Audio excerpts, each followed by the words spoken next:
Hello, hello. How you doing today? It's Epic Tales back in the building, and today I'm gonna do a live stream with Britton. Britton is not here right now. I believe he went to grab something real quick, but when he gets here, I can't wait to have a conversation with him. So right now, I'm reading a book called A Spare Cuts Through Water, and oh my God, I'm loving it. It's absolutely silly. Yesterday, I was reading a scene in the book, and I was just giggling because I was having such a good time. When was the last time you read a book and it made you giggle? I was giggling like a little girl, man. Like such a good book, such a good book. The writer does something very incredible. Like he's able to his writing is that his writing seems as if he's having fun with English. It seems like he's having fun with English. A spare cuts through what I highly recommend it. I haven't even finished reading it yet, but I've enjoyed it so much so far. I don't know, like I feel like I've started this year really good with my reading, and yeah, if the year keeps going like this, if this book doesn't end up in my top five list, if at the end of this year I read five books that are better than this book I'm reading right now, then like I have that to be a great year for me. By the way, this might be the last time that you're gonna see this setup. I'm going to move things around my room a little bit, and when I do, it's gonna look completely different. I'm gonna be facing the window. The window is right there, and yeah. So, like, it's great to have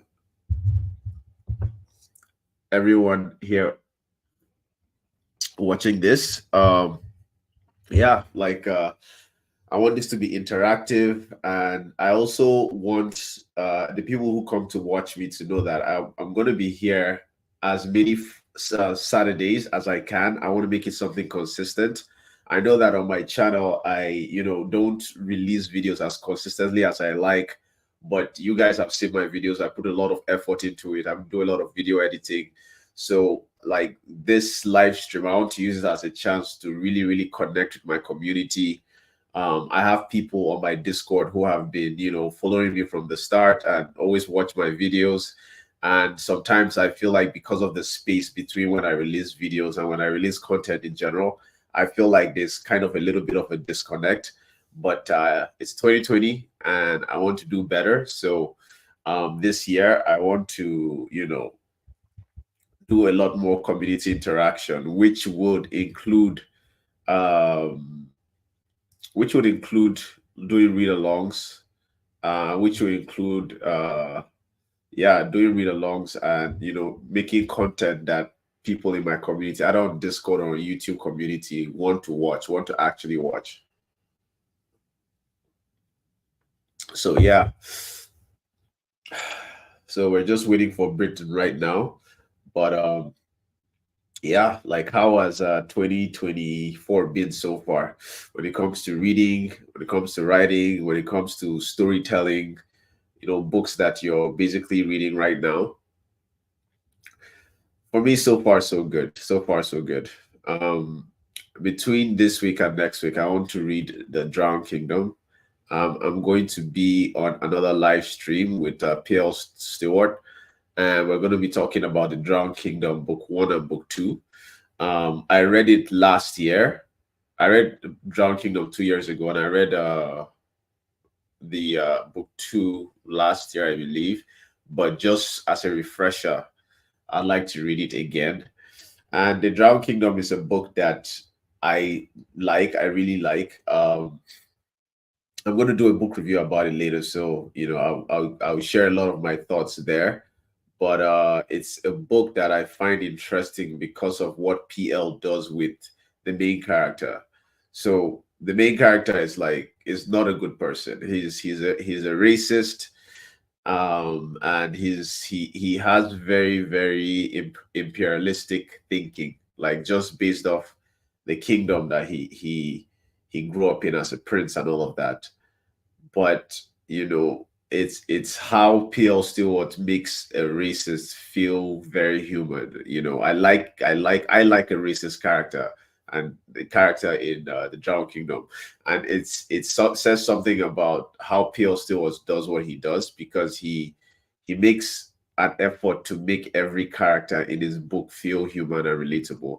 So, you know, we live in a world now where like if someone is labeled a racist, and like I'm not like judging anyone or saying it's right or wrong with cancel culture and all of that, but if someone is labeled a racist, they automatically, like just like that's like the most important thing about them. There's nothing else that's important once you know someone is a racist in today's world. But from the way P.L. Stewart writes the main character, like you get to see what's going on in his head, and you gain perspective on the other parts of him. You see that his negative characteristics is just one thing about one of many things about him, and you like him, and then you also like get to experience his character growth. And it's a book that I highly recommend. It's a book that I highly recommend. And P.L. Stewart is really, really like a writer that I'm watching because yeah, his stuff is dope. I think this is the first time I'm doing a live stream by myself. So okay, here, let's see who we have here. Hello, Britton. Wow. Hello. That was a little bit awkward for me. It's the first time, like I went almost 7 minutes and I was solo on the live stream. So yeah, it felt a little bit I weird. lost track of the time. No, it's all good, man. It's all good. Like I basically did everything last minute as well. Like I was video editing yesterday, so I didn't do things as quickly as I should. So I completely understand. How are you doing? I'm doing okay. How are you? Not bad at all. Right now, so did you join the read along on Matt's channel, the one with Spare Cuts Through Water? No, I didn't. My God, my God, you should read that book. Holy, All right, so are you on? Are you on the train for the Spear Cuts Through Water? yeah, I am. I am on the train. I'm on the hype train right now. Like, no, the right, no, no. Listen, Britton. The writer plays with English like it was. He has an intimate relationship with English. He plays with it like it's like he does. So he writes from like an omnipresent POV. So he's basically switching from this person's head to that person's head to this person's head, and he does it so goddamn well. And it's there are so many things, right? Especially from the book I'm writing, Cradle of Chaos, that like I feel like I can learn from there. I'm really glad I read this book, before I started editing Cradle of Chaos, because I'm going to use it as kind of like a case study. Because damn, like it's such a good book. Yeah, I've heard it's really good. I haven't. I was reading a bloody scene yesterday, and I was just giggling because I was in a state of shock. I was also in a state of euphoria. I was just like, what the hell am I reading? It's that kind of book. Yeah, I know Dan and them liked it. Oh, he's finished reading it, eh? Dan is finished reading it. Also, Matt, I think really enjoyed it, and yeah, Evie's the one who keeps harassing people to go read it. So, well, for good reason. For good reason. It's a crazy book. Like yeah, what? I'll have to read it at some point. Yeah. What have you been reading so far? Well, I mean, I am reading Kagan the Damned right now, which is a dark fantasy novel. I think you would like this a lot, Epic. There's a lot of really dark, nasty stuff that happens in this book. Really? I mean, my God. I mean, I was, I didn't have a strong stomach, but there's some stuff in there. I'm like, damn. How far does it go from the range of the first lot to Beyond Redemption? I think it's a lot more. I think it's darker than First Law. I don't know if it's as dark as Beyond Redemption. Yeah, there are a few things as dark as that. But then Beyond Redemption is not just dark, it's like it's gory and disgusting, and it's just like a bunch of bad negative emotions that I don't know accumulated to something positive. No. But yeah. Yeah, it's one of those just very visceral book. Huh. Like I feel like if this spare cuts through water, I feel like it's going to make a top 10 list by the end of the year for me already, and it's like the first book really I'm reading this year. Wow. It's so good. It's so good. If I read it last year, it would be on a list for sure. I'll have to pick it up eventually. Yeah. Yeah. Yeah, but I know Matt is a fan. I know a lot of people really enjoy Spear Cuts Through Water. I was watching. I don't know if you watch Zara. I think Zara reads books or Zara's channel. She's also like a fan of Grimdark as well. Well, yeah, she was recommending the writer in one of her videos, and I was just like, wow, I've actually been hearing quite a lot about the writer, and I'm like, how didn't I know about him until he was mentioned on that live stream that we're on with Matt, and I'm like, wow, like I think I really really like the guy. I'm excited for the rest of what's to come. Yeah, Matt's a cool dude. Yeah, Matt's such a cool dude. Such a cool dude, man. He still does the things on Sundays, right? Where he does the Mhm. live streams. Yeah. Yeah, maybe tomorrow I'll join. Maybe tomorrow I'll join. So how are you doing, Epic? You've been I'm doing fine, man. Like work has been going crazy on me. So I've not really had time to do a lot. And then last weekend we're supposed to do this, but then I felt a little bit sick. So, I just didn't want to be like coughing on live stream. So I was like, we should Oh, I postpone. thought you said your system wasn't working. Yeah, my system wasn't working as well, but like I was also sick as well. Like if I really wanted to, I would have done it like maybe on my phone or on maybe my girlfriend's laptop or something, but I was also sick as well. I see. But like I got a new laptop which can do a Oh, lot better. did you? Yeah, Oh, yeah. yeah. Looks like my old So laptop. so right now I'm using it because it's lagging so much with the video editing, and like I had an issue with my system where like when I put it on, it just got like super slow. Like I tried to do like an update, and like my company was asking me to encrypt because I use the system for work as well. My company was asking me to like encrypt it so that like it's harder for people to like get in. And after I did that, the system just got like really, really, really, really slow for like a few days because it was updating and everything. And I was just like, I can't do a live stream with this. But yeah. Mm-hmm. But this new system I have is like I'll be able to do like I'm really excited because like my animations like and everything is just gonna go up another level. Probably going to be a lot faster, I imagine. A lot faster. Like I can tell you that with my current system now, when I'm like maybe like 3 minutes into and like editing and animation, like my system starts slowing down. So I start doing less just because Mhm. like I want to like shit up. But with this one, I feel like I'll be able to like go for, I'll be able to create like 10 intense high quality videos without even flinching. Yeah, it's kind of like when I got my new computer. Well, it's more of a I don't know how to describe it. It's a OBS or no OBS is the never mind. My new computer. Yeah, it was kind of like that.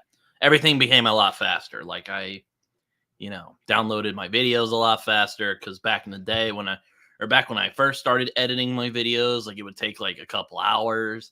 Now it takes like 20 minutes. It's quite nice. What do you use for editing? Premiere Pro. Premiere Pro. Oh, nice, nice, nice. I use DaVinci Resolve. Hmm. Like because with that one I'm able to use the free version is like I did my animations on the free version. I think Mm. my last animation was the one I did with like the full version, but that one is like a one-time payment. So it's like I Oh. don't have to. I hate the residual payment idea. It pisses me off. I just want to buy the system one time and use it, not worried about like, making monthly payments and stuff. Plus the monthly payments are ridiculous too. Mm. Yeah, no, it's I quite like Premiere Pro. Yeah, Yeah. yesterday I put up a video, and I'm kind of surprised they didn't try to copyright it because it was a Star Wars clip I used. So you can use clips as long as they are not longer than 3 seconds, I believe. But 3 seconds is like a long time. Like if you're not if you don't have something up for longer than 3 seconds, like you shouldn't get a copyright on it.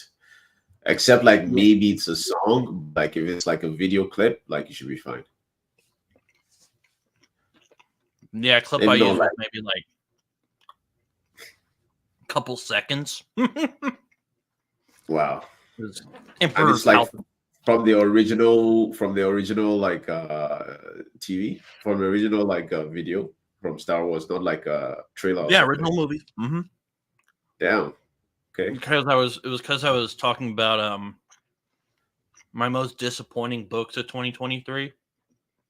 Ah, okay. So I decided to And have one some of fun with it. have you uploaded this video? Yeah, yeah, just yesterday I did. Okay, I'll check it out. Yo, you know that for your videos do actually do really well. It's Yeah, crazy. yeah. I mean, yeah, they do pretty good. There's some of them I get like I don't know if you've ever had this happen or maybe it has happened where you're like, oh man, this is great. I can't wait for people to see this, and then just crickets chirping. Like I no know, one's I at know. the video. That's part of the deal, man. Like with YouTube, like I mean, like your interviews, like for a channel of your size, the length of your interviews and everything, like you get like a good amount of views. Like I can totally see your channel like growing and becoming much bigger as you in terms of like views and like retention and all of that stuff. Like as you get more and more subscribers, but for like a video, a channel that does a lot of like interviews and stuff, like your channel does pretty good. Mm-hmm. Yeah, it's funny. My buddy Matt at Beard of Darkness, he talked to Michael R. Oh, Fletcher great. yesterday. Yeah. I'm gonna have Michael Fletcher on this channel like this year for sure. Like I'm gonna have him here for sure. Like if it's the last thing I do. But then I want it to be like a discussion on like the full manifest first delusion thing. I haven't read book 3 yet. And yeah, I'm hoping maybe me, you, and what's his face, and Dan will be able to talk about it. But I Yeah, need you guys to finish. I could also talk about Obsidian Path, which I really liked as well. But like, yeah, like I want to talk about Beyond Redemption I've because heard that that is one's good. I've heard the protagonist is kind of an asshole, but I've heard it's pretty good. well, it's no, I wouldn't say asshole, but like I would say he's like, I don't know, he's too whiny. It's always whining about his actions. It's like grow up, like come on, like everybody else is like evil, like and you're evil as well, but like why do you have to like drag me through your moralistic, like your moralistic process, and the moralistic process, like the speech, the mental thoughts you were having were very very repetitive. So like anytime he just starts talking, oh, I just did this, and oh, it makes me feel this way, and like I wish I never did that. Oh, like look at the choices I have to make so difficult. I'm just like, I Yeah, wish I could move on. I can see how that's annoying. I can Yeah, see how that might be annoying after a while. yeah. But then the his female romantic interest, Hemka. Oh my God, Hemka is I love Hemka so much. Like she's the perfect uh strong female character that's completely feminine. Like I like how like Michael Fletcher makes her very, very feminine, but she is like dangerous. She is so Mm, dangerous, you know. It's not like you know how like sometimes in Hollywood and like in storytelling, like recently at least, they associate like to be a strong female character. They give them like very, very masculine traits, and mhm. like masculine traits like that just it's difficult to relate with them, you know, at least from my experience and everything. So you know, I love when I read that book. It was very refreshing because you know, Michael Fletcher did such a good job at representing like negative femininity, you know, like so yeah, like when you read it, I'd love to know what you think about it. Yeah, I'll have to see how it adds up to Gillian Flynn because she's very good at. Um, Oh, who is that? oh, she's a she writes she doesn't write fantasy. She writes like crime fiction. She has some very scary female antagonists in her books, Oh, nice. which Nice. you know I share what you were saying. I think I mean I think there should be more great female villains. I think that would be. Yeah, I know I can hear people snickering now, but like I think that would be fun to see. I think that's an interesting angle that hasn't been explored enough. And yeah. Like I love when like I love when female characters are represented well, like really mm, well. Like I don't like when like you know there's like modern day politics kind of like, oh, women good, men bad, like you know, like I love when like it's more like whole, when like you can see a female character and she's flawed. not a fan of like girl Yeah, bossing and stuff like no, that. there are some girl boss characters that I like, but like it's like the execution is the execution is the reset. I'll say in the last 5 6 years, the execution has just pissed me off. Okay. It just pissed me off. Like I just wanted to make sure because no. I love. Are you kidding me? Like I love Tomb Raider. I love like I love a lot. There are a lot of female characters that I really love that are like girl boss. You know, are like you a fan of Eowyn from Lord of the Rings. Like, are you kidding me? Like, you know, but I feel what's like the it's well Berserk lady's executed. name? Sorry, Monza? No, that's First Law. Who's who are the you? lady from Berserk? Casca. Casca. That's right. Casca, yeah. Casca, you see, that one was well done as well. Very fleshed out, Mhm. you know, personality, you know, showed like enough vulnerability to be like relatable, but then you know, trying to like so many aspects of Casca, trying to get you know, Griffith's approval, falling in love, like, and in a way that is like kind of flows, you know, flows with the story and Mhm. is genuine. But then it's like now there's this like recently there's this like caricature of what a strong female character is, and it's just like super lame in my opinion, you know, super lame. Yeah, I know what you mean. It's yeah, I mean there's a lot of It's like Star Wars, for instance. I don't know if that's what you're talking about in your thing, but like Star Wars, like oh the no, my clip was Emperor Palpatine trying to get Luke to give in to his hate and stuff. oh yeah, okay, So no worries. oh oh I have my issues with the sequel movies if that's what you're yeah. talking about. No, as far as I'm concerned, it's not canon. Like I don't care what they say. I don't care what they tell me. Like I do not include it in the story, in the actual story. It's like how can you ruin like something so great? You know, I was watching like an interview with Mark Hamill. That was like Luke Skywalker. And like they were Mhm. interviewing him, and like the interviewer asked him something, and then he didn't respond. He was just staring into space. And then the director of Disney like tapped him, and he was just like, "Oh, I have dialogue." It was like I thought I was just supposed to stare at this screen intensely because throughout the whole thing, that was what he was doing. Like he didn't have good dialogue. Like he just when he came on the story, he was just like staring into the screen and you know doing using the I mean, force the that thing about something made like The Last himself. Jedi, like it's a good movie, but like as like a part of the main like Star Wars like saga, it doesn't really fit very well. And I think that's the Yeah, problem with that movie. But yeah. Yeah, I won't pretend the female character. Well, I liked oh, not Rose. What's the other lady's name? The Ray. I thought Ray was okay until like the third movie where I was just like, oh. Yeah, I didn't make it to the third movie, man. I just gave up. Yeah, Rise of Skywalker gave me a freaking migraine. I'm just Yeah.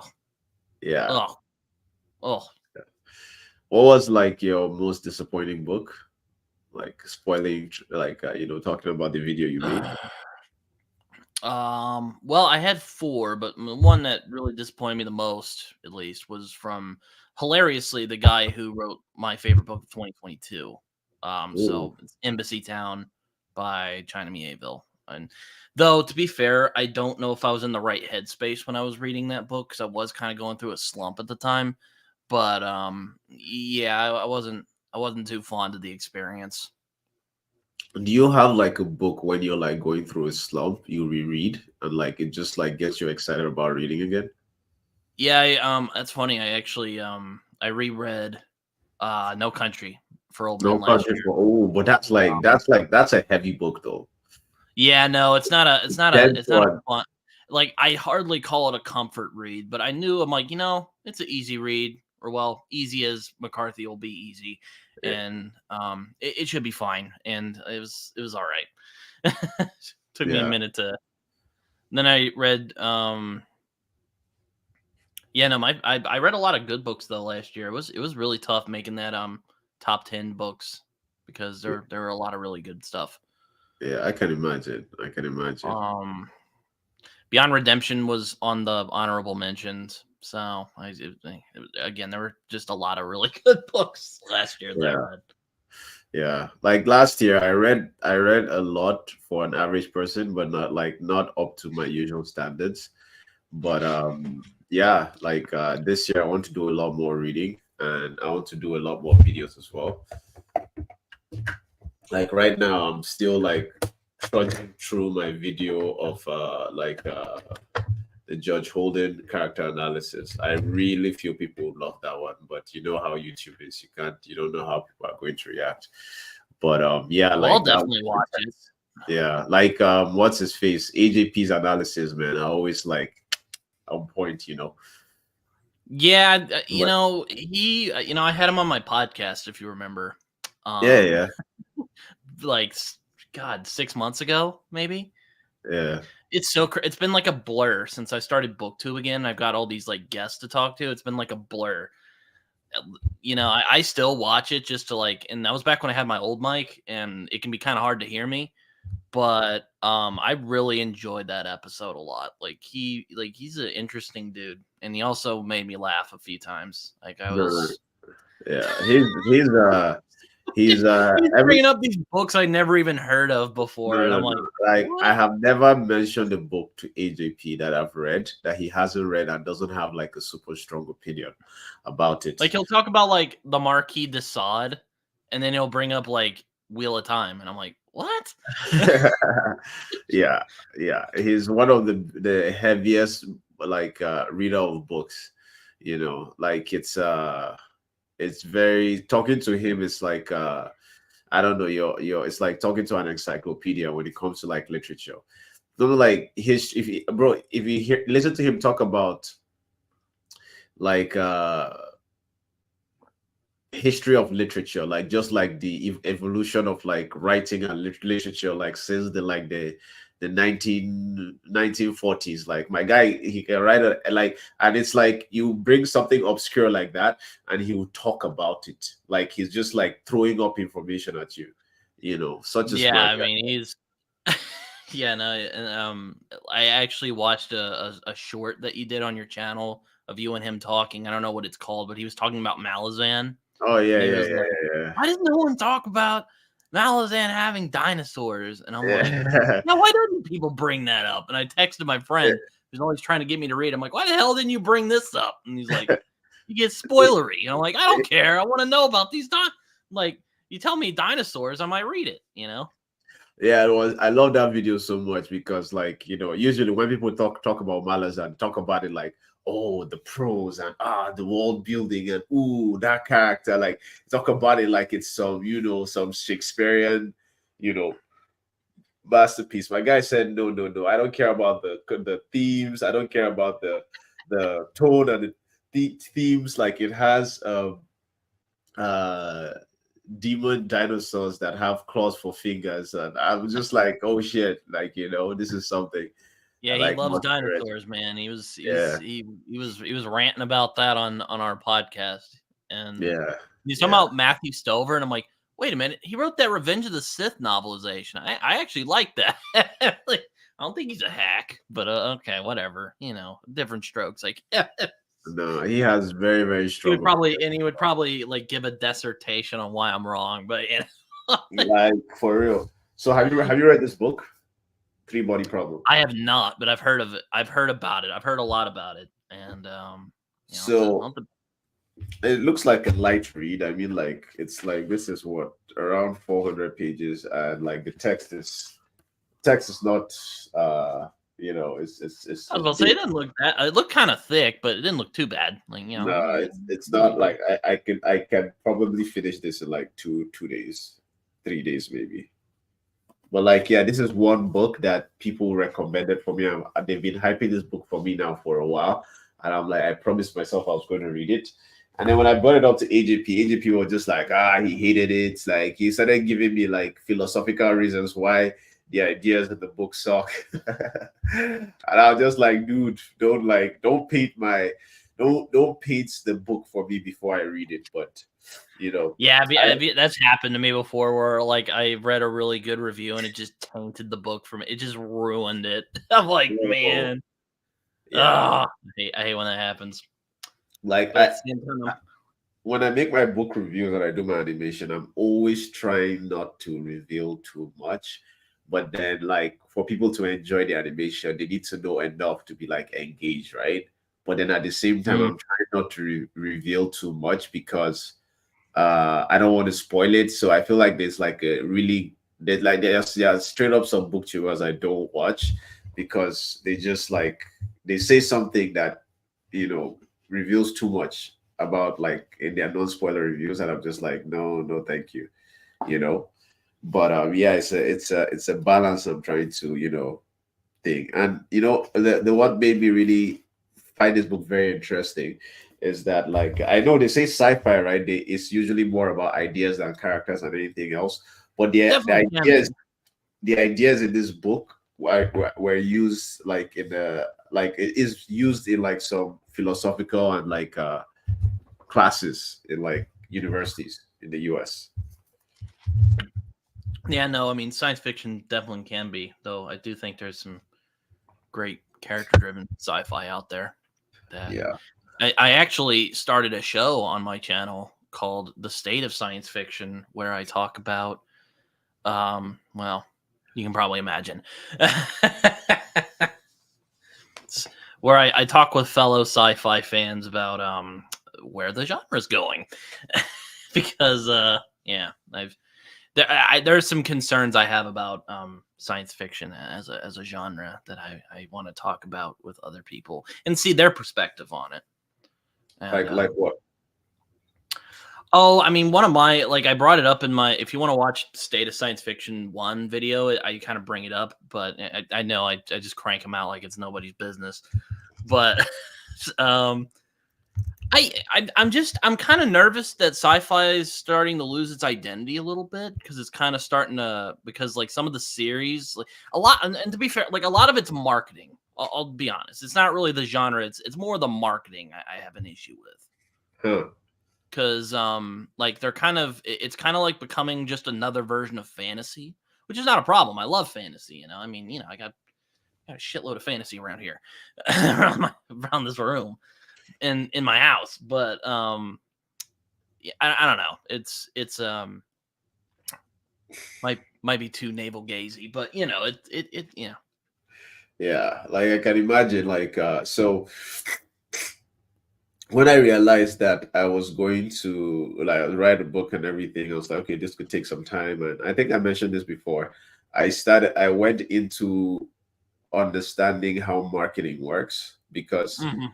I wanted to, I didn't want to just like release my book and then start figuring marketing. I wanted by the time my book comes out, I know a lot about marketing. So what's exactly about the marketing don't you like? Is it like the way it's like promoted, or is it when you say it's like becoming more fantasy? Like what do you mean? What do you mean specifically? Is it like the character journey, or like what exactly do you mean? It's like, I don't know. Have you heard about and it's actually funny. I mean, if I ever do get the chance to meet this guy, I would love to have him on State of Science Fiction and talk to him. But something like the Sun Eater saga. If you heard Okay, of, I've heard about it. you've heard about it making the rounds. Yeah, it's kind Yeah. of and I've actually heard interviews with Chris Rocchio. I would really enjoy talking to him actually if I ever get the chance. But I don't know. Like when I look at the Sun Eater saga, it just kind of feels like another fantasy. I know it's technically like a space opera, which and I've heard it's very Dune like. So it's kind of like that. I'm sorry, that was a word salad. I someone very early, like when the book first came out, like I had Andrew from Andrew Wizardly reads, right? Yeah. I know who he He is. was saying that it's just basically Name of the Wind in Spain. I So haven't read you Name have of a the point Wind. there. That's another book you need to read. It's so good, so good. But Yeah, like you maybe talked about it last year, didn't you? I yeah, think I saw that in your Grimdark video. yeah. It's not even grimdark, but like it was so good that I felt like I before this year runs out, I need to talk about it. You know. I saw your like Grimdark rant, and I'm like, what I got to do? I'm gonna talk to this guy about what Grimdark is. So we need to get together for that. Yeah. Because Yeah. like, Yeah, I've seen like some of those videos, and like I don't know, like there's this whole debate about what grimdark actually is, and it seems that everybody defines it a little bit differently. But yeah, for me it's it's dark fantasy grounded in like it's dark fantasy that feels grounded. Like mhm, uh it feels grounded in philosophy. So it's like the so world it, feels more real. Yeah, the I, word I feels the world feels like if like of course like it could be absurd and everything, but like the things it's talking about, the themes is grounded. So it's like Mhm. and it's dark fantasy that also plays with ideas. So there's a thing about a lot of people say grimdark is very nihilistic. So it's like meaningless, everything meaningless, nothing makes like nothing has meaning, and people are just like, trying to figure out that meaninglessness. Because if you look at meaninglessness as like a white palette, there's no like underlying idea that has supremacy over another, right? Mhm. Then it's like because it's such a blank palette, and everybody else in the book is coming with their different philosophies or ideals about life. It's like it's that clash of ideas on the meaningless palette. Like it's like ideas that mean nothing in a meaningless world that will Mhm. mean a lot to the character, like how that interaction between the character suffering and going through all of that within that meaningless palette is what makes grimdark a book grimdark for me. So like a book cannot be grimdark if they aren't like strong philosophical ideas that clash with each other in it. Mhm. So Speaking of that, I sorry, I didn't mean to interrupt you, but I actually saw a review from my friend Jason the other day, and he's very picky about his fantasy. And he actually gave a pretty good review to Darkness That Came Before from R. Scott Baker. And I'm like, if he likes it, maybe I should read it at some point. I don't know wow. when I'm going to do that, but So I made my book review since you watched. You're like, okay, in the back burner, and some new guy comes and talks about it. You're like, you know what? I'm gonna read it. no, yours was pretty good. I mean, you did a character analysis of one of the characters, didn't you? No, yeah, yeah, yeah, yeah. Like I'm not like I'm joking. I like it's like that. No, I no, have no. to watch like several reviews Yeah, I anyway. know.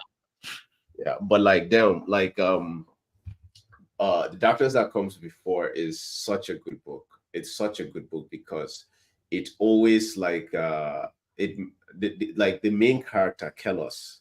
My God, it's like I've never had so many contrasting emotions about a character before.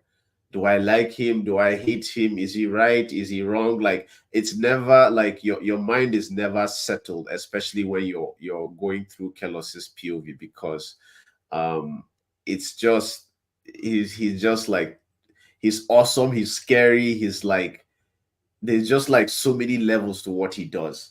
It's crazy. It's crazy. And the way he interacts with characters, it's kind of that level of like Judge Holden. The way he has a grip on everyone, like regardless of how they how how how important they are to the story or he's just like such a well-written character, you know, and I feel like you would really, really love him. Like, you know, I'll have to check it out. He really liked the prostitute character. Her name's like Esme or something.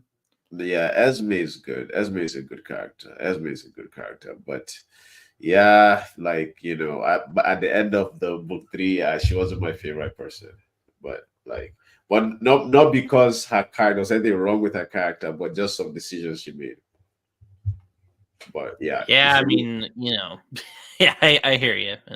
That's a it's kind of funny what books kind of become more popular on at least our side of booktube. I've seen a lot of people talk about the darkness that came before, and I'm like, oh, that's Yeah, though. it's a To be fair, like there's so much to read, like it's ridiculous.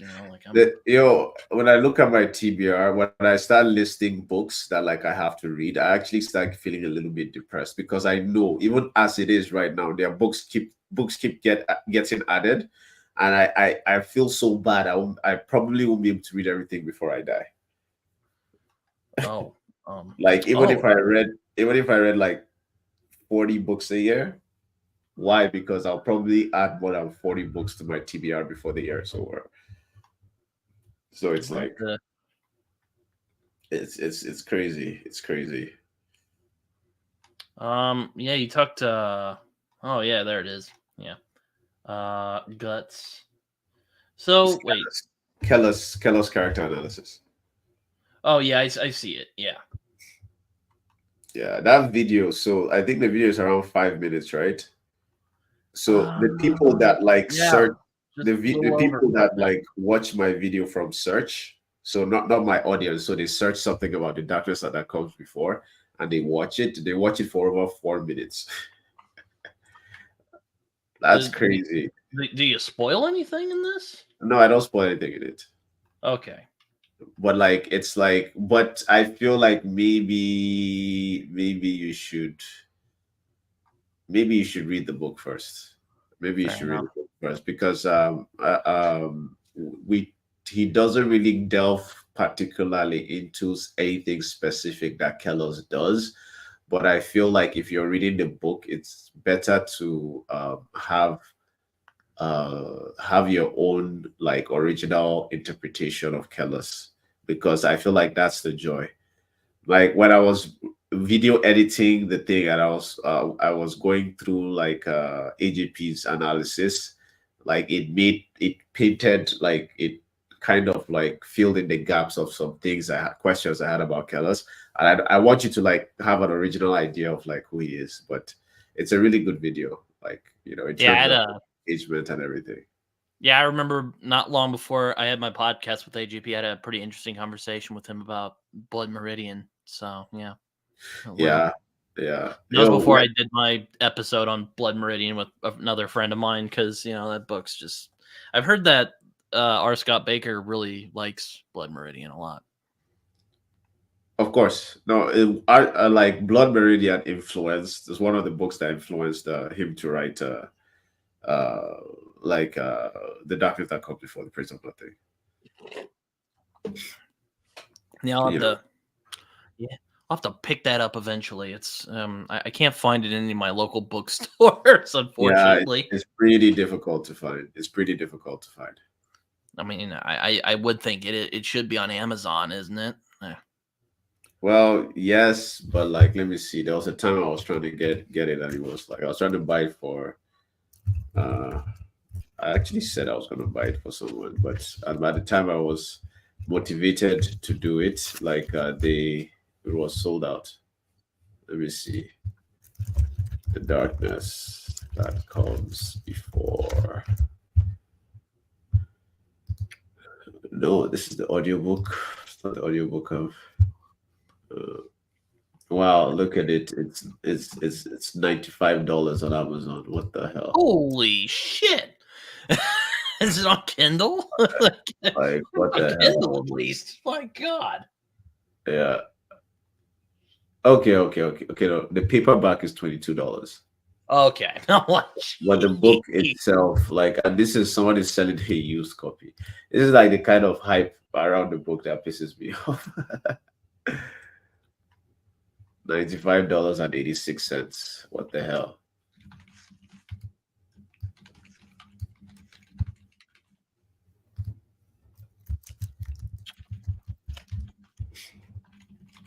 Yeah. Like this year, I want to make like coming on Saturday, like I want to make it like a routine thing. Like my videos are kind of like there's a lot of space in between my videos, and I want to have like a relationship with my community, so that like so Yeah, no, I need to be able to like like get people to like develop relationships within my community. So I want to make this. I want to do it through live streaming. So like regardless, even if no one shows up, like every Saturday, like I'm gonna be here talking about books. I mean, I know you read I know you read Rage of Dragons from Evan Winters. I actually have it over there. I haven't read it yet. But Yeah, I know I've told you this a couple times, but I think you would really dig Black Leopard Red Wolf if you ever yeah, read it. yeah. It's on my list. It's on my list. I might have Oh, already bought it on Kindle. Like I think when I saw your thing, I was like, say less. I bought it on Kindle. I'll let you know what I think about it after I read it. Well, you said it's also like set in Africa, eh? it's yeah, pretty Well, much. I African kind mean, of fantasy. I hate that it got called an African Game of Thrones because it's kind of not that, but eh, again, marketing. Yeah, but it's like if it's like every book is like the next Game of Thrones. Like if you watch people like even like indie authors when they're talking about their books, it's like, okay, how can you describe this book?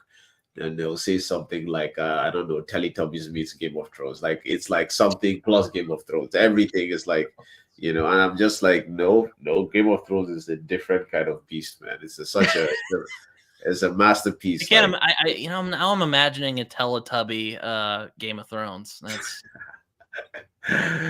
uh the baby son comes up over Westeros. yeah, and beheading each other, and It's like, geez, the Teletubbies really went off, huh? strictly for kids. But yeah, but yeah, No, it's incredible. It's incredible. but yeah, no, yeah, I think you would dig that. It's. I mean, I wouldn't call it grimdark, but it gets pretty depraved. Like Rage of Dragons is not grimdark either. Oh yeah, Rage of I'll have to Dragons read is it like eventually. epic fantasy. Daniel Gray described it as grimdark, but like no, it's not. Anything that's like considerably darker than like mainstream fantasy just gets the grim dark slapped on. Yeah. It annoys me because I come in with expectations, and and it's like, yeah, they're never met because yeah, this is not what I understand to be grimdark. Yeah, when I think of like grim dark, I think of like First Law or Game of Thrones, even like Beyond Redemption, maybe. Because though I mean Beyond Redemption, it does have like because when I think of grim dark, I think more like gritty. But Yeah. I guess Beyond Redemption's pretty gritty. So when I first read Beyond Redemption, I didn't think it was grimdark, but it's like it's on every is number one on so many different grimdark like list. So I'm like, okay, sure, but like I thought it was more dark fantasy, like very Yeah, dark fantasy, because it's like, but then it does has philosophy and ideas, but it's just like it didn't feel grounded. If anything, it felt grounded kind of, but kind of not as well. Like there's more it was too mysticism in it absurd. than something like When I First say grounded, I mean like it's grounded, like it's like the manifest delusion idea is grounded on like actual like mental illness, like Mm-hmm. klepto, this girl with the kleptomaniac, the what they call it, the She also uh, has a propensity for murder. yes, and then what do they call this these guys that like fire? Uh Oh man, Pyromaniacs. something like that. Here, Yeah, let me look it Gerhard up. was a pyromaniac. Actually, Gerhard was a pyromaniac. let me grab my copy here. What's the name of that girl? What's the name of the assassin girl in their group? It's Vistig, Bedekt, and Stalin. Stalin was a kleptomaniac. Vistig was a narcissist. Uh, Mm-hmm. like, like they were all. It's all based on like you might not relate with the actions of the characters. The god was the kid that was ascending to be a god. He was had OCD. You know, this guy had a multiple personality disorder, like dissociative disorder. It's like these are like you might not like relate with the actions that the characters take, but you can relate with They're called kleptics kleptics. Yeah, and kleptics. Hasselbrand. Hasselbrand. Yeah, I Yeah, looked at the glossary. Thanks for yeah, putting that there. Like Lord Fletcher. Oh. yeah. So Yeah, it's I like want to read more. I'm trying to read more indie books this year. I started a book called Thrice, which is pretty good so far. I think I, I've seen a review of that. yeah, the guy's a indie author. I actually had him on my show a few weeks back. Cool guy. Um, it's more like it's kind of like The Witcher a little bit, but it's kind of Lone Wolf and Cub Witcher. If you want to I see. like, yeah. One of my but yeah, no, it's pretty good so far. I'm enjoying it. What Also, do you Kagan's is pretty good so though. what okay, that's a book I must read this year. I have to read it this year. Oh, Kagan. Everyone that's read it tells me like, sorry, is this what you're talking about? Which one? The one by what's her face? Give me a second. It's also an indie book, sort of kind of, yeah. Oh, Written by ML Wang. I have Yeah, not read that yet. I've heard it's yeah, very good. yes. I have to read that book. Everyone that has read it was like, oh my, it destroyed them emotionally, and that is what I want. That is what I want. It's like Yeah, I like these books because they make me feel something. I've been reading books for so long that there's like I could be enjoying a book on a very basic level, and it's just kind of like I'm just like going through the motions reading the book, but like if if you can actually like evoke strong emotions from me, then it becomes memorable like that. So when I hear a yeah, I'm book, the it's same it's way. well written and it's emotional and like it actually gets to you. I'm like, okay, like this is, and the people that told me that it got to them are like hardcore. I would say some of them are even more hardcore grimdark than I am. So if they tell me that like the book messed them up, then it's probably going to destroy my life, type situation. But Yeah, I yeah, mean, I try to keep a healthy degree of skepticism before I go in because you never know what's gonna happen. Maybe yeah. you'll read a popular book and you're just like, this fucking sucks, That happened before. Yo, like what's But the most usually I've had pretty good experiences with what popular. is the most popular book on BookTube that sucks for you? It's just like absolute just Well, I did start. Well, I read the sample of Fourth Wing because my beloved audience picked it for a new series I'm doing on my channel. I'm deciding not to continue with it because I swear, I kid you not, I could tell what was going to happen by the time I just started the page. I'm like, well, I don't want to go through this. Is I'm that the probably gonna. one? Is that the one where like they try to like this like dragon riders and like it's like this guy's the main character is female and she connects with a dragon and is it that one? Yeah, that's Yeah. kind of the gist. Yeah, and I'm Yes, like, I uh-huh. watched the rant review on Zara's channel. I haven't read the book, but like she dissed the book, so like she roasted the book to pieces. Like even if somebody paid me, I don't have it in me to pick up the book. I'm actually, I hope to record bits of that before the weekend's over. Because I want to put that up by not next week, but the week before the end of January at least. Because I'm Are you gonna do like a are you gonna do like a full blown rant review? Do it. not Do really a rant review. It's no it's no kind no of no like, it's like part reading vlog, part like this is what I thought and why I'm not gonna keep it on. I might rant a little bit. no I no no might no. rant. Make it a rant review. Make it a rant review. Those are always funny. You know the thing? I do rant reviews only for stories that like my opinion doesn't matter. Like I think Fort Wing has such a big audience. Like it wouldn't really like like if you stop 2 or 3 people from reading it, to stop the thousand more that are going to read it anyway. You know. Yeah, I mean, I'm kind of surprised Fourth Wing won because I thought, because like Wheel of Time was one of the books that was picked. I thought Wheel of Time was going to win by a landslide. Nope. Nah, when the book is hype, when the book is hype on BookTube or in the reading community, man, like it just becomes. But yeah, it's like I'm not reading that book for shit. Yeah, But I'd no. love to watch your rant review though. So or I'd love to watch you rant about it. Oh, I do have a couple moments where I get pretty snarky, so I think you'll enjoy that. Okay, There nice, was because nice. like part of it's kind of a reading vlog, if that makes sense. Like where I just kind of I give like my raw thoughts after I read it. So yeah, yeah. So So mine like remains undisputed now for like 3 4 years. The Faithful and the Fallen. I hate that oh, book you didn't so care much. for that book? I hated it so much. Like I actually like it was actually like visceral, and I was doing it in a read along. And like every weekend, I'll come out on Steve's channel. Steve talks about book. Then he used to release videos, and Mm-hmm. we'll sit down and talk about. Oh, I read book one, and this is how I felt about it. And the books are so big, but like I hated them so much because it's like it's like I knew what was going to happen in the next chapter. Like it was so, and the chapters were so short, so like it took a while for me to really care about any characters.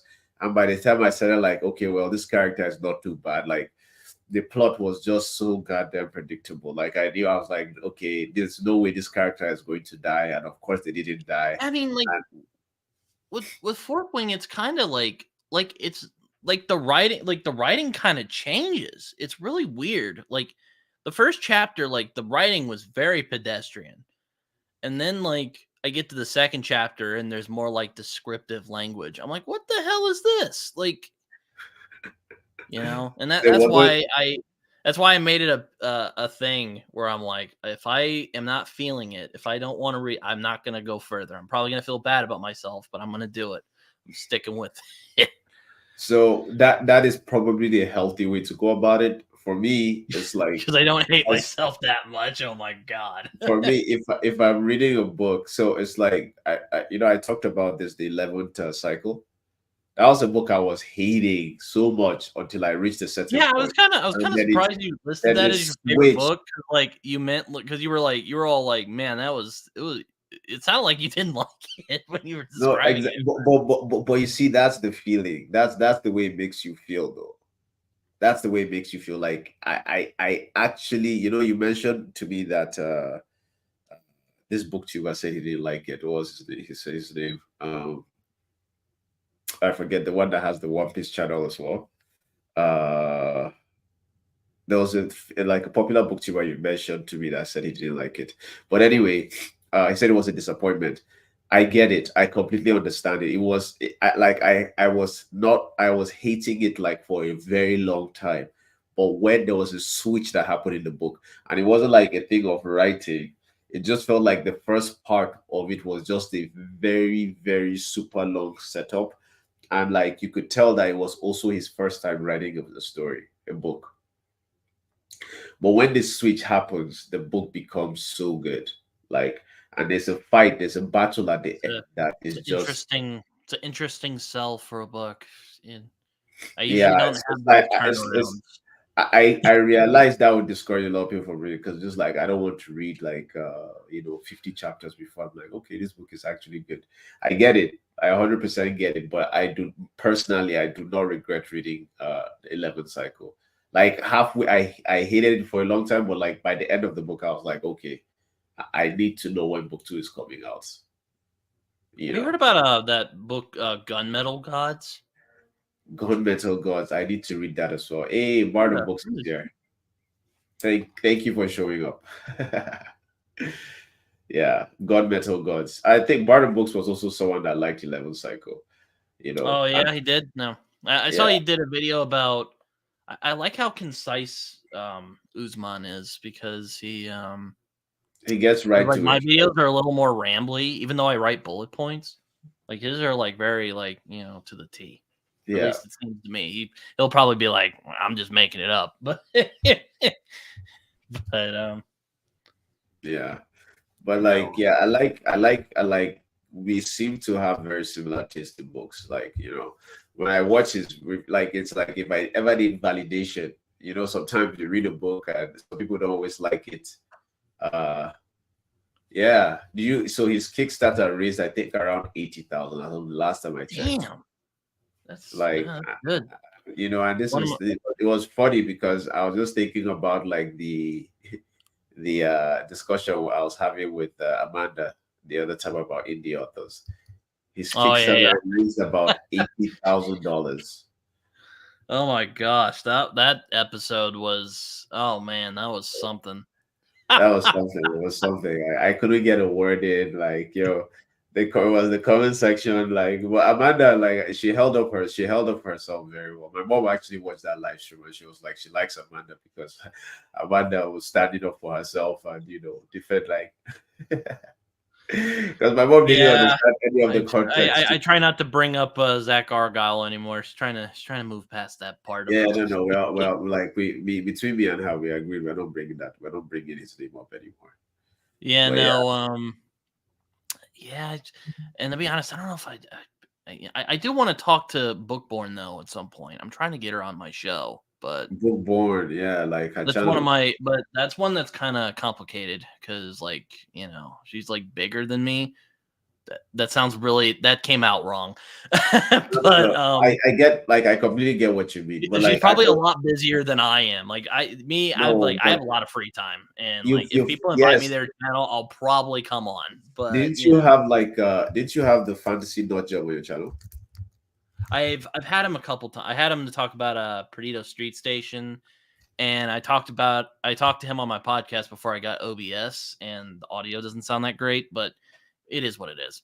Yeah, like BookTube is Cool like guy. nobody. I don't think from my experience in BookTube, like you'd see like large creators like coming on live streams with like much like smaller creators. I feel like BookTube is one thing where like if you guys are on the same Discord and like you have an interaction with them for like about the book that the both of you like BookTube is the kind of community like it shouldn't like I can't speak for her, but like just honestly just ask, you know. Yeah, no, she was interested. I just need to find a time. Let me tell you, I'm trying like Mike's book reviews. Have you ever seen Mike's book reviews? Yeah, of course. He's always going on. He's like, oh yeah, you can invite me to your channel, and I'm like, okay. It took me getting his email and sending him an email to get him to like be like, oh yeah, I'll come on your channel, and we still haven't found a date yet. So hopefully Oh, it's he's something coming cool. to your channel. I hope so. Yeah, I'm trying. Yeah, that would be. I'm really trying to get him down. But yeah, it Yo, should be man, fun whenever that I happens. need to do more interviews, man. I need to do more interviews. Yeah, no, I mean, what I think will be interesting about Mike is like our approaches to reading are very different. I've learned. Huh. Just Like how? How is yours compared to his? he's more like, mm, how do I sound? How do I say this without sounding like a pretentious douchebag? Just do it. You're a book reader. Like people Ah, already screw it. did that Yeah, about no, you. like he's more like he likes to read for fun, and that's totally fine. Like that's great if you do that. And there's some books I read because like I want to read a great story and see how it is. I'm not going to take it too seriously. But like I find I take reading more seriously, I guess, as a hobby, as like a past, as like engaging with something, I guess.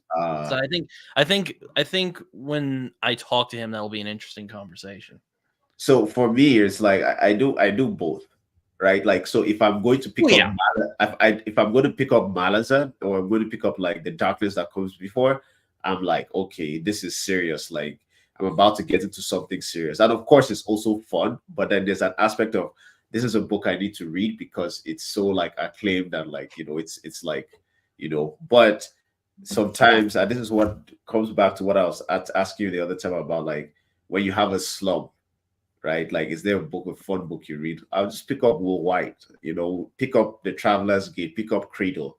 And it's very, very simple read, very fast paced. And, I find my rhythm. And then right after I read a fun book again, I'm, I'm ready to like read something more like, more so it kind of feeds into each other. So I'm reading for fun when like I do not have too much of a motivation to read, and then I feel like it gives me the motivation to read like heavier books that are more like I'm engaging with the story. I'm trying to like eat up the ideas and the philosophies of the characters as I'm going along. yeah. I So I guess do a that's little why bit of I'm both. reading like Thrice right now because Thrice is well. I have it on my I have it on my phone because he gave me the ebook for free. So thank you, Andrew, if you watch this. Very kind of him. But it's been such a discombobulating experience because I tend to like I'm more like accustomed to reading the actual book, and it's just a weird thing for me. But it's very light read. I've been blowing through it the times I find the time to read it because I started class recently, and it's been tough Well, to find time reading, at least on my phone because I get distracted very easily on my phone. yeah, like I've been finding it difficult to like find time. Like I'm kind of learning to just force it, like not force it per se, but I was try about to to say, don't integrate it force into it. my That'll life make it every worse. day. Yeah, like but no, but it's like if I'm not reading, I feel weird. Like I feel like I'm missing something, but sometimes I'm just too busy to read. So in order to like fill that space, like I know that okay, as not like beyond like just reading for fun or reading for anything, like it's kind of something I do to I'm in the middle of the forgetting mood. I love I that I, book. I Of want to course, read that at of some course. point. Yo, Barnum books. We need to actually do like something. We need to read a book together, man. We need to read a book together. Like I want to Yeah, I'm do like also trying to do more buddy reads. Like I'm gonna do one next month and the month yeah. after, but I haven't found anyone else to do buddy reads with yet. The thing is Um, that you have to agree on the book, right? yeah, I know. That's funny. I actually got You have to agree there's on the book. I'm gonna be reading In Cold Blood next month, and my buddy Colin and I are gonna be doing it. That should be fun. I actually just bought this yesterday. Yeah. So it's like yeah, I want to read like the Dragon Bone Chair. Yeah, no, it's I'd read kind of it. like I should just know, like I am not a sexy booktuber, okay? Like I don't usually cover like the like popular book. Like I have covered popular books on my channel. Like, I No, like The no, First Law and Gentlemen but but Bastards. but like you see, like Tad Williams, a lot of my favorite writers say that they were inspired by the Dragon Ball chair. It's the same thing. It's not even about the popularity. It's like the popularity like within the community. Like so it's like it's the same reason I read Black Company. Like, Yeah, I actually that's funny. I saw that at my local bookshop yesterday, and it had an introduction from Steven Erickson, and I was like, I've heard good stuff about this one. I so didn't pick it up. it's official. Barton Book said he's down. So yeah, everybody remember this. It's gonna happen now. But yeah, like really should do like a body read together because I feel like we have such similar taste in books. I was watching your one of your videos, and I think I commented on that one as well. And yeah, like I didn't everything you said I agreed with, and I even dropped a comment, and I was at the end of the comment I was like, yeah, basically I agree with everything you said. But yeah, Yeah, I did. I did my like when I make a video, like I have to I want to be sure that like what I'm saying, it like I'm good. I'm like, okay, this is a video. I'm not just gonna be repeating stuff that other yeah, people have said. yeah. So for me, it's like I find I that try to go for a different angle when when I review something popular. Like, first of all, I don't think a lot of people talk about like disillusionment in that story, or themes about the system in that story, or in that trilogy. So I tried to bring that up because yeah. Yeah, like that's a good thing, like to be able to, talk about things that people are not talking about. It makes your book reviews kind of like different and everything. With me, it's like I want to make things a little bit more uh I want to make things a little bit more uh hey, how you doing? oh, John is in the party. Hello, Glad to John. have you here. Glad to have you here. Like I like to make things a little bit more like of course say different stuff, but I hate saying the same stuff. Like, okay, the characters are good, the prose is nice, but like it's like there's only Yeah, but so like, much. what does that mean? Yes, what does that mean? It's like why is the prose nice? And then it's like there's a thing of like if you start talking about stuff like prose, then you become pretentious. But at the same time, it's like, well, like, but this is actually how I feel about it. But yeah, like the Dragon Ball chair is something I feel like I need to read, and I want to do that like this year for sure. This year for sure. Oh You yeah, I know. forgot that Uzman is doing Dungeon Crawler Carl. Like, what do you think about lit RPGs? Like, have you Yeah, read yeah, any? I've read so many of those. Like I've read so Oh, many of those. You I know. I don't know. I mean, I have friends who've read them, and like, I don't know. It just feels kind of weird to me. Like, maybe I'll find one that I enjoy, but like when I think RPG, I just be like, I could just go play the video game. Like, maybe it's. I'll admit that is a little ignorant of me, but it's I don't want to knock something until I try it. But I don't know. Just I'm kind of like, hmm. Yeah, but for me, it's like I just blow through them to be honest. I never feel like so there are some books I don't pick up because I feel like if I read them and I don't like it, it's a waste of time. So it's like always like this decision, that a big decision that I'm about to be okay. What next am I going to invest my time in?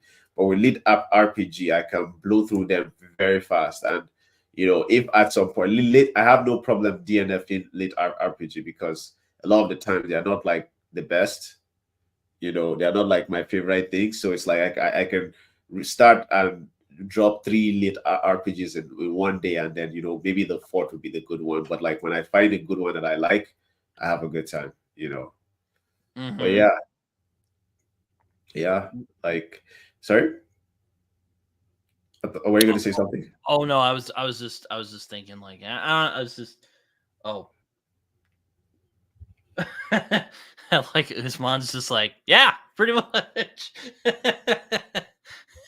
Yeah, no, yeah. You said he tried DCC, but felt like he'd rather be giving. So that's a legit concern. You see, 100%. I don't know. I mean, again, I don't want to knock. I don't like snobbery, but I don't like to knock things No, before I try no, them. no, no, no, no, no. Snobbery is when like you attack the people who enjoy it. But if you give your honest opinion about how you feel about it, it's not snobbery. It's like there's stuff I don't like, there's stuff that you don't like, so I should just keep my opinion to myself. Like no, like if it's a legit concern. It's a legit concern. There was this book that he mentioned, Madam Books mentioned that he read that like I'm interested in. The one where like the samurai is carrying like a baby. around, and like he's Oh, like an Lone Wolf and assassin. Cub. Yeah, that's yeah. I actually have the first volume in my room. Sorry, I what's the don't name again? Lone Wolf and Cub.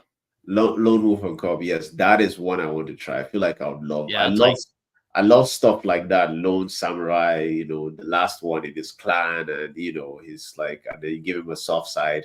Like it's like completely like dark, and messed up in his head, but then he shows his soft side by like taking care of a baby. So there's a delicate balance between like vulnerability and like there's a hilarious scene like at the beginning of the story where he's like, okay, I'm gonna sit here and I'm gonna let you choose, and the baby's just like sitting there like being cute, and he's like, "Arr," and he's all like, all right, I've been dishonored, so we have two options.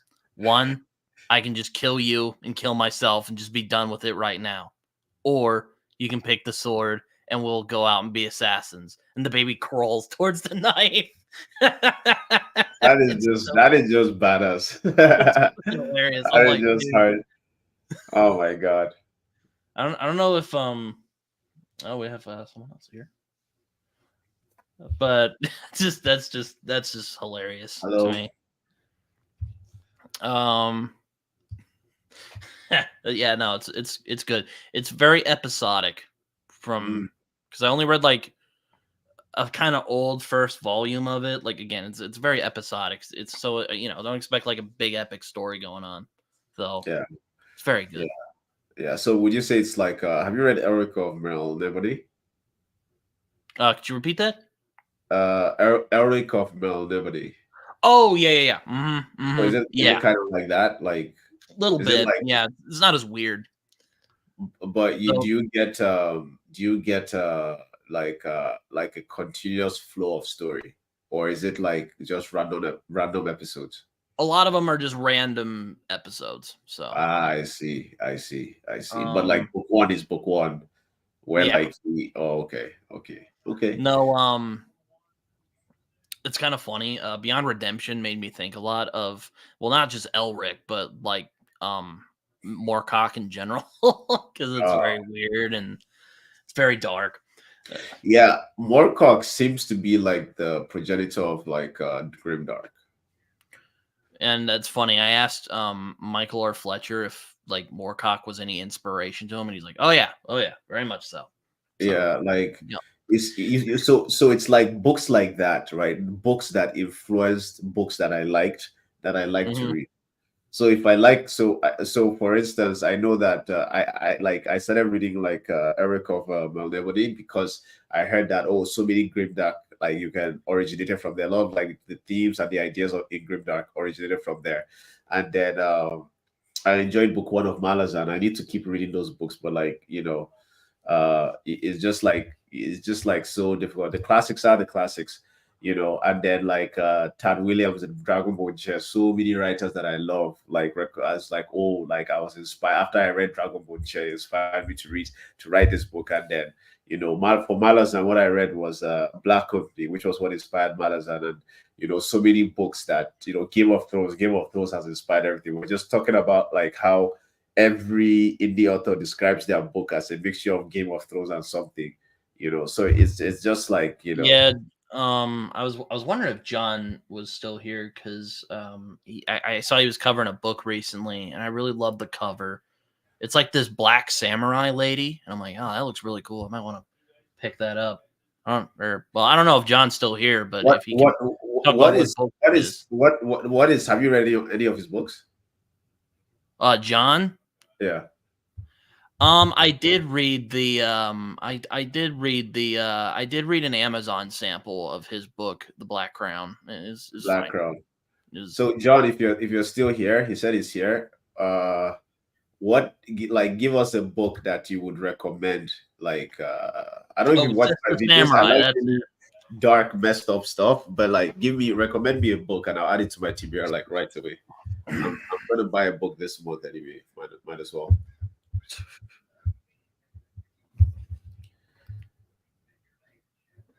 Okay. Oh, Sister Samurai. Ah, okay. Okay, I've actually seen that before. Let me see. Yeah, I looked at the cover art and I'm like, God, that's freaking great. Like, Oh, kind of looks like Afro Samurai. Have you ever seen that? I hope you've Yeah. seen Oh, that. I love Afro Samurai so much. Afro Samurai is like it's a cult classic. It's like I don't know, man. Afro Samurai is one of my favorite stories of all time. Like so epic. Let me see, Sister Samurai.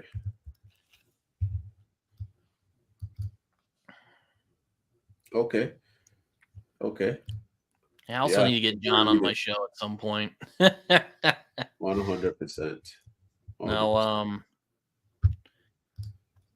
Okay, yeah, no, I really enjoy, or yeah, no, like, yeah, that looks really good. John Palladino. I don't think I've even heard of this guy. And Trials of Ash Mountain. This is what I like, man. Like new books recommendations. a I'm just like Champloo novella. that's that's funny. Is it on? Yes, it is on. okay, I'm going to add this to my TBR as well. The Trials of Ashmount. I don't I really always. like the cover too much, but Have you oh, ever seen?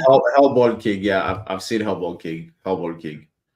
I've seen. I haven't read it yet, but I've seen it. I've seen it. It's the Have one you ever where like seen the dude is bald on the cover, right? And he's like looking down. Yeah, Have you ever seen Boondocks? of course. I am the star and the builder refuse. I'm the star Yeah, and yeah. I'm the visual, the inspiration that make ladies sing the blues. I'm the spark that makes your idea bright. The same spark that lights the dark so that you can know your left from your right. I'm the bullet in a gun. I love that. Are you kidding me? Like, come on. All right. Come Yeah, I was on. like, Like there was an Afro Samurai like homage in episodes. that Yeah, show. yeah, One of the yeah, yeah. episodes I there. know that. I I was know the thinking of that. exact what you're talking about. Was it not the one where like they were training their grandpa to fight they were training their grandpa to fight like Stink the Mainer. demon. Might be. I don't Yeah, know. I don't know. yeah. That was such a sick episode, yo man. Huey is one of my where's my phone? Look, Yeah, let me he's tell you. yeah, Huey he's is great. like my I don't know if you can see, he's like my Oh wow. yeah, like Well, I'm sorry I ever asked if you've seen the movie. I thought you no, might have, but of I course. wanted to be sure. Just great. One of Have my you read favorites like is when old one of my favorites is when they sneak into the movie theater and Huey fights Ruckus. yeah, yeah. Let me see. Hellbound King. Like, there's some indie books I want to read. Like I want to read the Wickwire Watch, which is I've heard it's very Dickensian, and I really enjoy Charles Dickens, so I'm gonna pick that up. I also have to read Phased from Tory Talks because um heard that book's very good, and I also really love werewolves, so that helps things. Yeah. I used to like werewolves and vampires when I was growing up, but yeah, like the movies that were making about them just ruined it. Like I read Twilight and I could never see vampires the same again. Oh God. I don't know who's like No. who creates vampires that sparkle in sunlight. Well, Like what Stephanie the hell does Meyer, I that think. even mean? Like you're trying like it turned into a romantic twist and then like pedophile vampires that are like going after high school girls. Like what the hell? Like it's like yo, dude, you're 500 years old. You have nothing better to do than to play the love game with a girl from high school. Like, and that's what like becomes a bestseller. But see, this is not snobbery. This is my genuine opinion about the book. Like I I hated it wasn't so saying you were much. a snob, bro. I hated it so much. Like, and I only started reading it because like the hype around it was so much. Everyone was like, "You're gonna love it. You're gonna love it. You're gonna love." I read it. I was like, "What? What? Nah." um, But yeah, like yeah, like Cradle of Chaos was really going to be initially going to be like a vampire story, but I was like, nah, I'll just make my own characters, my own race of beings, that represent what I wanted to represent, not you know. But I guess like there are different interpretations of the vampire idea. I just really hate Twilight one. Yeah, no, I wouldn't call Twilight very good. It's Yeah, not good at all. It's yeah. actually not good. Oh, I was very disillusioned with the books that were coming out around that time, that were popular around that time. Like I don't know what it was about Harry Potter. I didn't really enjoy Harry Potter, but like every book that came out, I just kept reading it because it was all my friends would talk about, and I wanted to be part of the conversation. yeah, FOMO's a thing, man. I'm telling you. It's a real thing, man. It's a real thing. But you know, like after like reading Harry Potter, like my taste in books became a lot more defined. Like I understood exactly what I didn't like about books like that. You Hmm. know, I don't like flat, you know, and Amanda made a good point where she said that she made Harry Potter so flat because she wanted people to project themselves on him. She wanted him to be relatable because people will be able to project themselves on a character that is blank, you know. Hmm. But I'm just like, well, this is the POV that I'm spending most of my time in. If there's nothing about him that I actually like, then what are we even doing here? You know? Yeah, it's pretty much how I felt about something like The Devil Takes You Home, which is probably the book that most recently I've just absolutely detested. I mean, and a lot of people were like, "Wow, there's books you don't like." I'm like, "Yeah, there's books I don't like. I don't like talking about them." Yeah, Like, I'll make a review if I feel like I have something to say, but like I generally just don't talk about them. I feel yeah.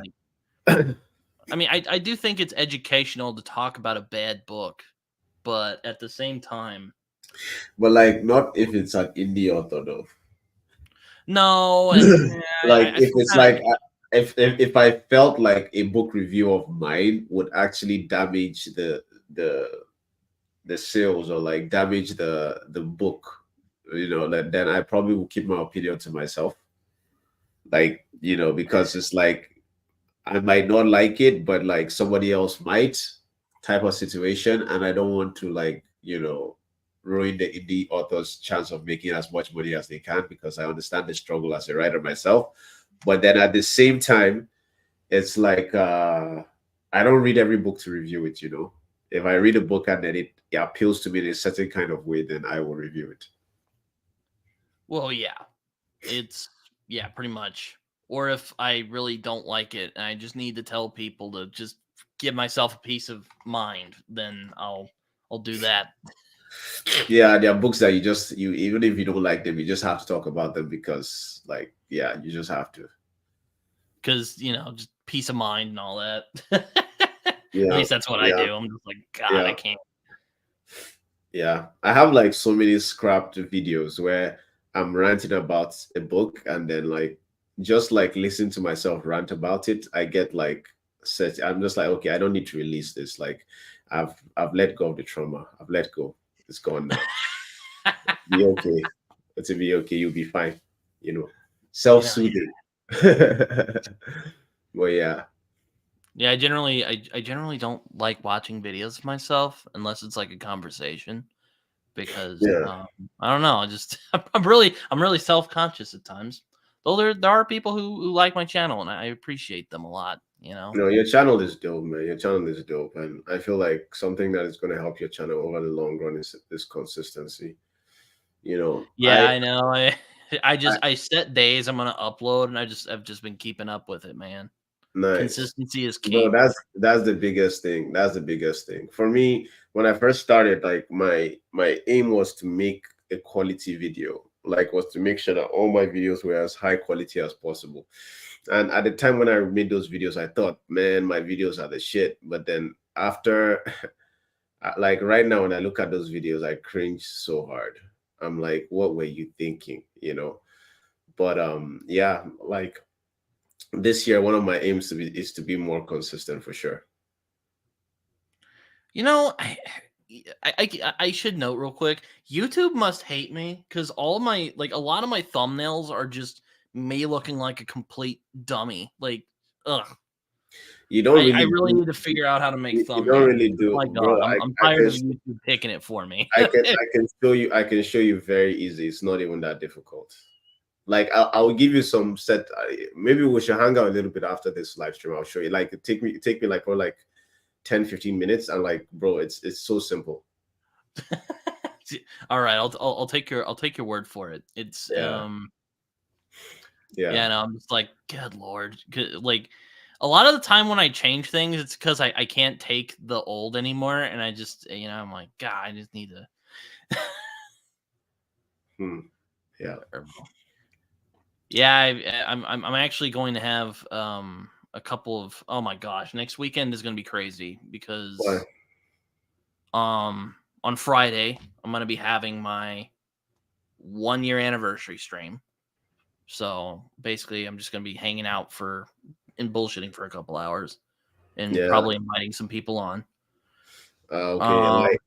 Like so I'm moving to Ottawa for like or about a month next week, and I'll be leaving on Friday, so I wouldn't have my Well, I internet.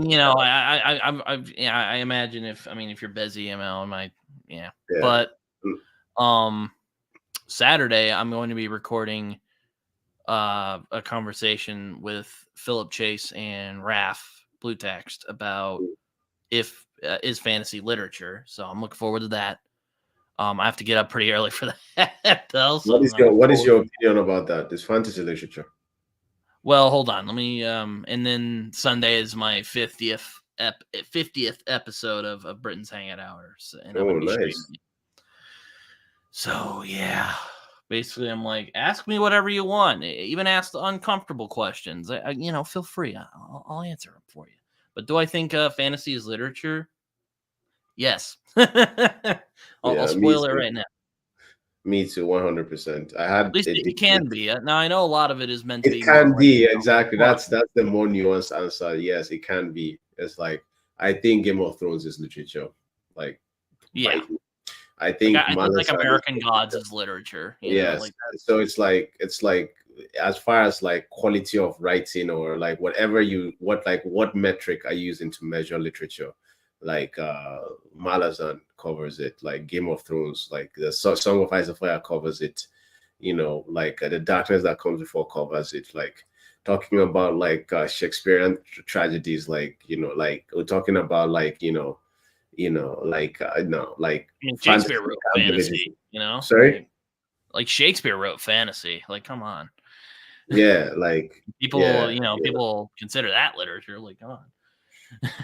yeah, okay, so that opinion right now, like it might come off very, it is like the opinion that fantasy is not literature. I feel like that comes from a snobbish place for sure. Yeah, no, that's it's kind of interesting. I agree with you, but I find the conversation about what constitutes what literature is, I think that's an interesting conversation. And like why there's this double standard with like fantasy and science fiction, which is what I'm hoping to talk about this upcoming Saturday. But then it's like, so okay, I've had this discussion before. I don't want to like burn you out of like the stuff you want to talk about. I don't want to like maybe spoil things too much. But like I've had this conversation before with Ray. Remember Ray? Like you had him on last time, didn't you? I had him on last time, yeah. Like I had this conversation with Ray, and he was basically telling me that that the reason why people like feel like that about fantasy is because a lot of people see it as escapism. So I am trying to escape the real world, and so I'm reading a book. But that is absolute nonsense, because the ability of fantasy to touch on themes that are taboo. Like you cannot talk about some things, like you can't talk about incest unless you're talking about Game of Thrones. Like within the Game of Thrones world, like incest is a thing, it's happening. You get the POVs of both characters. So from that, you have like a multifaceted or multi-dimensional idea on the topic, even if it's taboo. And that taboo topic is it's like real. It's like it exists in reality, you know. So it's like, how can you call that escapism? You know what I mean? Hmm. It's like Yeah, and it's depending. It depends on what you're reading for sure. yeah, I mean, I was kind of debating with actually the same friend who made the Darkness That Came Before review, and he said that he felt Game of Thrones felt the most real to him, and I was just kind of like, dude, fantasy is fucking, it's fantasy, dude. Like, Yeah, it's I don't know, I don't get it sometimes. yeah. It's interesting. It's an interesting idea, you know, and like I'm disappointed with some. Well, not disappointed in like, okay, like they did something wrong, because at the end of the day, it's just an opinion. But like there are some booktubers that, like, they say it's not literature, and I'm just like, by what metric? Like, what are you talking about? You Yeah, know. or like um well, I mostly, I'm talking about like academics, really, not necessarily So uh this book, Three Body Problem, is used to discuss philosophy and like scientific ideas in university. It's science fiction. It came oh out of wow. like it came out of the Three Body Problem came out of like the mind of like a sci-fi author. So like, what is anybody going to say that now? Like, Yeah, no, it's I've like, had similar things like with like why, for instance, is like Philip K. Dick considered, like, and he has gotten more respect, but like why is he, which is actually one of the reasons why I started the State of Science Fiction on my channel, because I wanted to discuss that a little bit, like what makes compelling science fiction. Um, but like what makes him good and what makes like Kurt Vonnegut, like what makes him like literature per se. yeah, And nothing against Vonnegut. I think Vonnegut's great. I mean, I've only read Slaughterhouse-Five, but it's a fantastic book. yeah. I actually Like want to reread it again at some point. that'll be That's an actually a comfort read, if I remember right. That's a good one. It's yeah, a good that'll one be where an interesting conversation. you know. That'll make an interesting conversation to actually like dissect and like break everything down as to why like that is considered literature and other stuff isn't. Yeah, no, it's definitely it's definitely something I've wanted to. It's definitely something I'm interested in, even though it sometimes frustrates me at the same time. Yeah, yeah. It's That's it's fair it, enough. it's weird how that works. I don't know. Yeah. But then that's the thing, right? Like it's like you cannot you like you know something I know something is interesting when I feel contrasting emotions about it. So it's like, if I'm reading a book and then I'm loving it at some point and I'm hating it at some point, I'm loving a character at some point, I'm hating them at some other point, and it's like that is a real character, that's a real human being, Hmm. that's like so it's like if you have multifaceted, multidimensional like opinions about a specific topic, then like that's for me that's a good sign. Yeah, That's a good sign that you have something interesting to say about it. yeah. I mean, I'm curious what it'll be like when I read something like Darkness That Came Before, or even Malazan, because those books are, what kind of, or well, pop. Well, I don't know about Darkness That Came Before. It's more like a cult classic from what I've seen. It's No, not no, really no. like. Listen, trust me. So first of all, Baker and Erickson, they're boys. Like they're Wait, you mean actually your boys. friends? They're friends. Yeah, they know each other. Oh, So it's like, trust me. Like, believe me when I say like, yeah, the Doctors That Comes Before is the Prince of Nothing is definitely in that category. Like you get like a very Blood Meridian esque type of like brain dump in your head. Blood Meridian is next level, but you get something like that as well if you read the Doctors That Comes oh Before. well, that's. I'm in for it. It's a very heavy book. It's a heavy book. Yeah, Like I've heard it takes place during like a crusade like it setting. takes place during a crusade. It takes place during a crusade, and yeah, that's all I'm going to say. Like I really want you to experience it like with an unbiased. Even the animation I did for it, it's like just the prologue. So it's like, Yeah. Who's yeah, the other? Was that HEP doing the other voice? yeah, it was AJP doing the other voice. That's what I thought. Yeah. So wait, Uh, does but- he do all of your analysis videos? So he does all my analysis. So the analysis videos was something I introduced last year, and I just wanted to give it a shot to people, like it's just to see if people would like it. And I saw him giving like very like he broke down a popular um like channel that was talking about like George Holden, and then it broke another. It had like different opinions to like another popular video on some other characters that we've read. And I was like, you know what, like I'm not so confident in talking about a characters that in depth, so why don't I mix my video editing with AJP's analysis, and put something together. And so far so good, people seem to love it. Yeah, I'm actually hoping to. Well, I mean, I don't think it's gonna have the nice editing that your videos have, but I really want to do more like analysis videos, like character analysis or like analysis of just certain things I thought were cool in certain books. Like and like narrative poetry, if you've ever heard of that. Narrative Um, poetry. kind of Isn't that just like kind of prose? video, kind of video, kind of like video essays, but it's probably just gonna be me sitting here and bullshitting for like 20 minutes. But Okay. basically spoiling the shit out of the thing I'm talking about. So that'll be So fun. narrative poetry is like a verb, not a noun. It's like Yeah, something you do. it's kind of like when or I actually don't know how to describe it at the moment, but it's kind of like how things echo over the story, like motifs, I guess, if you Mm. want to call it that. Is it like Something stream like of that. consciousness? Is it like stream of consciousness? Or something like that. It's like, or I'd like to do, or like if I ever do one, I'd like, or there is one I want to do over a comic series I really like, and I'm actually hoping to get started on that soon. Which one is that?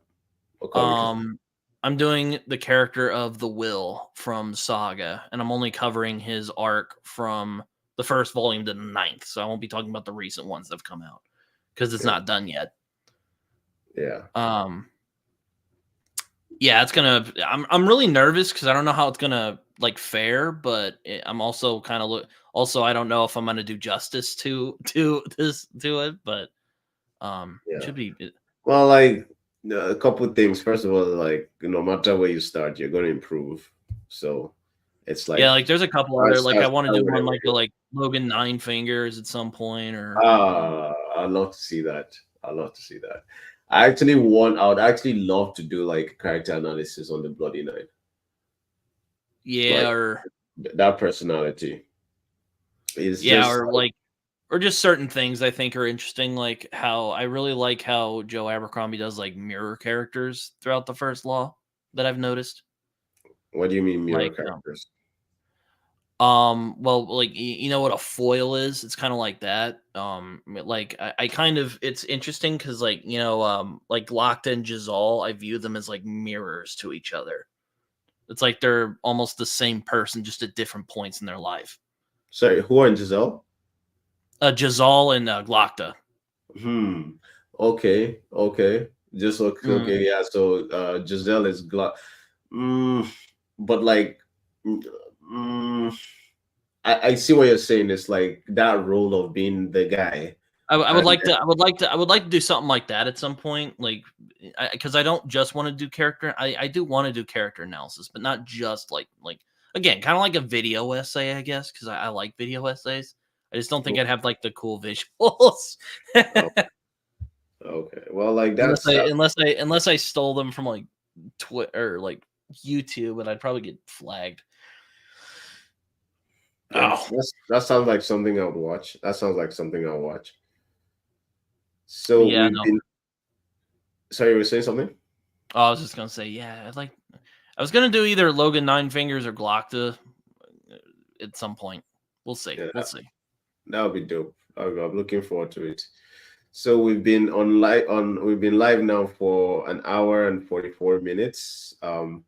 I think that's a good amount of It time. was just, Call it. just a good chat while it lasted. Yeah, it's a good chat. It's a good chat. Like very good chat. It's always the good chat when I talk to you. Like Oh, I love how you're able to, to always give like an original take on the books you've read. I never thanks. feel as if I do my best. I try. yeah, I never feel like when I'm listening to you talk about a book I've read, I never feel like you're regurgitating something I've heard like 1,000 times. Well, You that's know, good. I try not to do that because my yeah. God. And you're such a good like interviewer and interviewee. Like when I do a live stream with you, it's always so easy because I never feel pressure to like keep the conversation going. Like you're Oh also no. contributing and asking questions as well. Okay, I don't want to embarrass you any further, but like, because you seem good, but like, yeah, like you're a good person to talk to. You're a good conversationalist. So Thank like if you. you haven't checked out his channel, check it out. It's always such a good time. And yeah, like stay epic and peace.